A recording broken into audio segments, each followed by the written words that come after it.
Thank you, Anvita, and good evening, ladies and gentlemen. It is my pleasure to welcome you to the annual general meeting of the Council of EU Chambers of Commerce in India. It is my great privilege to welcome as our guest of honor His Excellency Dr. Marjan Sensen, the Honorable Ambassador of Slovenia to India. It is equally my privilege to welcome Mr. Sunil Mathur, Managing Director and CEO of Siemens Limited, and Mr. Amit Nair, President, Paytm, as our special guests this evening. We also have a galaxy of eminent speakers in the panel discussion in the following session. It is my privilege to welcome them as well. Last but not the least, the participants in this event. A chamber's inspiration are its members, the industry participants, the consular corps, the representatives from the government, various guests, thought leaders, media personnel, critics, past presidents, members of the governing council, DG and staff, and numerous intermittent contacts. They all touch our lives in moments of truth. A heartfelt thank you and a very warm welcome. This is the 28th AGM of EU Chamber. The history of this chamber is a silent witness to many inflection points and events of great significance.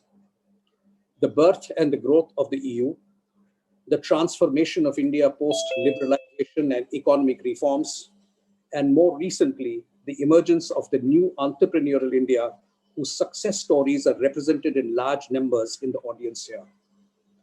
I count these as the most significant milestones in the context of EU Chamber's mandate and journey so far.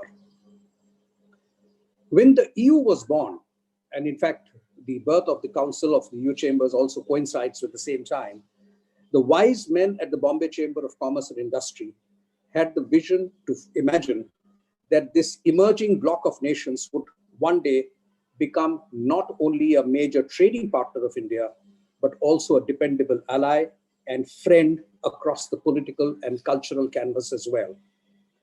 Their foresight and optimism were well placed. Today, we can say with some pride and enormous satisfaction that their foresight has indeed proved to be true and prophetic. It was felt by them that creating and developing a relationship with this new bloc of nations required a focused chamber not constrained by the conventional expectations from a traditional chamber of commerce and industry. I would like to believe their hopes and promises have been addressed in great measure. There is always a lot more to be done, and the EU Chamber is determined to do so. The underlying philosophy behind the creation of the EU Chamber requires a bit more elaboration. Traditionally, most chambers have two major roles cut out for them. A, policy support and advocacy, and B, promotion of trade and business. The founders of the EU Chamber, without ignoring these two fundamental tenets, added very wisely a third dimension, incubator of relationships. My address this evening will be about this theme. Business and commerce are often wrongly presumed to be just a game of economic arbitrage and opportunity. Further infused and complicated as it may with legislation, regulation, taxation regime, treaties, and from time to time, even political alliances. Little attention is paid to the fact that the underlying sentiment that promotes business, trade, commerce, and investment is trust and confidence. Whether it is a buyer purchasing a product that needs to meet his expectations and deliver the promises, or it is the seller expecting to be paid, or it is the lender hoping to be repaid, or an investor hoping to make a return, the genesis of the transaction is not need or economics alone, but the confidence that the promises shall be fulfilled and there will be joy, fairness, and equity in the engagement. It is important that people and businesses understand each other in a sense far more holistic than normal experience delivered by the goods and services that they transact. This ecosystem of relationship includes people-to-people contact, an enduring communication that goes beyond transactions, and a constant understanding and empathy between organizations and people.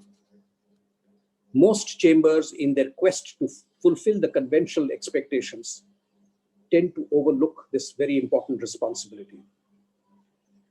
Whilst going through some old minutes of the chamber's deliberations held more than 2 decades ago, I was humbled to read the sagacity with which this responsibility is reflected in them.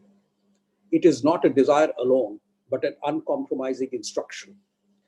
The participants correctly summarized that the EU Chamber had to deal with this responsibility with purpose and maturity, particularly given the fact that they were going to deal with a committee of nations who at the same time would also be struggling to find a rhythm of working together among themselves, often having to subsume their individual identities quite contrary to their history and intuition. It was natural that this struggle would be immense. The chamber had to deal with Indian businessmen on the one side and equally investors or businesses from the EU countries operating on the other to deal with this phenomenal transition. That was the birth of the EU Chamber. Let me move fast forward to the last decade or so. A number of changes have taken place. The EU itself has changed in character. Number of new nations have joined the EU. Many of them have very limited presence in India, but offer huge opportunities for bilateral trade, commerce, and industry. A major member is about to exit. Regulations have become more universal, with EU benchmarks setting the standards in many cases. India too has changed. The market has become more complex and competitive. A new breed of Indian entrepreneurs, not constrained by instinctive or regulatory limitations on ambition and aspiration, are making aggressive investments and business plans, both locally and overseas, including the EU. India has become a big market and a value-add destination or location for global investors, including those from the EU. The Chamber, under the wise leadership of my predecessors, took a considered decision to re-emphasize the Chamber's motto of incubating relationships by focusing on the newer member countries of the EU and be a partner of choice for them as and when such nations look at India for growing their trade and commerce. I personally believe, and this is my very, very firm belief, that this chamber would be remembered more and very proudly so for having not followed the beaten track and taken instead a long-term view on nurturing relationships and providing a steady platform for growing trade and commerce on the principles of trust and confidence. The chamber also looked at newer areas of cooperation, traditionally on those areas that are not naturally treated as business or not treated formally as business. These include education, tourism, and entertainment. I take no credit for this. The founding fathers of the chamber articulated their vision clearly. My distinguished predecessors carried this out admirably. They saw opportunity in recalibrating the chamber in the right direction. I have honored the mandate. The presence of His Excellency as our guest of honor this evening is a testimony to our determined approach to build relationship with those nations in the EU who have not had a large presence in India so far, but in whom we see a great opportunity ahead. It is not to say that we do not engage with other nations. Our engagement with them is as resolute and continuing as it has always been. In fact, the presence of the Managing Director of Siemens as a special guest and my successor from SKF Limited and his deputy from Netherlands is a reflection of the enormous debt we owe to the members of other EU nations who have had a long association with and presence in India. We have rightly incubated and well nurtured these relationships too. I have the pleasure of handing over charge to my distinguished colleague, Mr. Manish Bhatnagar, Managing Director of SKF Limited. A large part of my tenure was spent on dealing with an unprecedented pandemic that has thrown nations, economies, and societies out of gear. In some ways, I feel blessed that I had to face this because Manish rightly deserves a much smoother runway to take off. May I thank you all once again for being with us this evening. We want you to be with the chamber, not just in large numbers, but to engage with it intellectually, with your thoughts, leadership, ideas, suggestions, and more importantly, criticism. We want you to participate in the Chamber's bright future. Without you, the Chamber means nothing. Thank you. But before I hand over to the Master of Ceremonies, I have two very pleasant tasks to perform. Dr. Pramod Chaudhary, who's the Executive Chairman of Praj Industries, a patron member of the Chamber. He's the first Indian to have recently been given the prestigious George Washington Carver Award 2020 for his stellar contribution in the area of bioimpact. Dr. Chaudhary, I hope you have joined us this evening. I had made a special request that you do, because I wanted to, in front of the entire audience, usurp your honor as the Chamber's own. And I hope I have your permission to do so. The second pleasant task is to speak a few words about the beautiful country of Slovenia, which His Excellency and our guest of honor represents.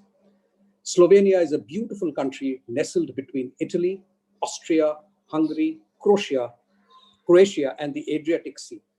It is known for its mountains, lakes, ski resorts, and some beautiful scenery. The per capita income is over $30,340, which makes it the 35th highest in the world. Bilateral trade between India and Slovenia is over 350 million euros.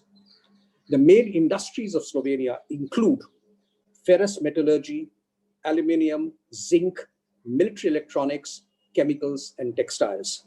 It's an honor to have you with us, Your Excellency, and we look forward to hearing from you. Thank you very much.